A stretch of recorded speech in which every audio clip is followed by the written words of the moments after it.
Afghanistan New Zealand test cricket போட்டி நடக்கவிருந்த Uttar Pradesh cricket மைதானத்தில் போதிய வசதிகள் இல்லாததை ரசிகர்கள் விமர்சித்து வருகின்றனர். ஆப்கானிஸ்தான் மற்றும் நியூசிலாந்து அணிக்கு எதிரான முதல் டெஸ்ட் போட்டி உத்தரப்பிரதேசத்தின் கிரேட்டர் நொய்டாவில் உள்ள மைதானத்தில் நடத்த திட்டமிடப்பட்டது.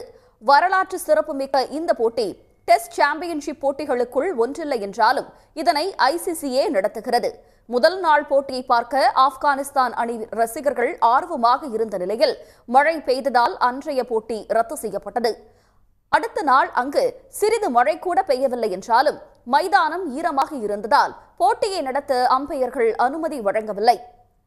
மைதானத்தை உலர்த்துவதற்கு அங்கு நவீன தொழில்நுட்பம் இல்லாததால் டேபிள் ஃபேனை வைத்து உலர வைக்கும் பணிகள் நடந்ததை பார்த்து ஆப்கானிஸ்தான் மற்றும் நியூசிலாந்து வீரர்கள் அதிர்ச்சி அடைந்தனர். மேலும் தண்ணீர் வசதி, பெண்களுக்கான கழிவறை வசதி, ஊடகங்களுக்கான இடம் என எந்த ஏற்பாடும் அங்கு சரிவர செய்யப்படவில்லை என்ற குற்றச்சாட்டும் எழுந்துள்ளது. இந்நிலையில் இன்று போட்டி தொடங்கும் என எதிர்பார்க்கப்பட்ட நிலையில் மீண்டும் மழை பெய்து மூன்றாம் நாள் ஆட்டமும் ரத்தாகியுள்ளது. தாலிபான் பிரச்சினை காரணமாக ஆப்கானிஸ்தான் அணியின் போட்டிகள் பெரும்பாலும் இந்தியாவிலேயே நடத்தப்படும். அந்த வகையில் 2017ஆம் ஆண்டு வரை கிரேட்டர் நொய்டா மைதானத்தில் பல சர்வதேச போட்டிகள் நடந்துள்ளன. அப்போதும் அதே பிரச்சனை இருந்ததாக கூறிய ஆப்கானிஸ்தான் அணி நிர்வாகி ஒருவர் வீரர்கள் மிகவும் வருத்தமடைந்துள்ளதாகவும் இனி இங்கு வர போவதில்லை என்றும் கூறினார். இதுகுறித்து ஆப்கானிஸ்தான் கிரிக்கெட் வாரியம் வெளியிட்டிருக்கும் அறிக்கையில் கிரேட்டர் நொய்டா மைதானத்தை தாங்களே தேர்வு செய்ததாக தெரிவிக்கப்பட்டுள்ளது.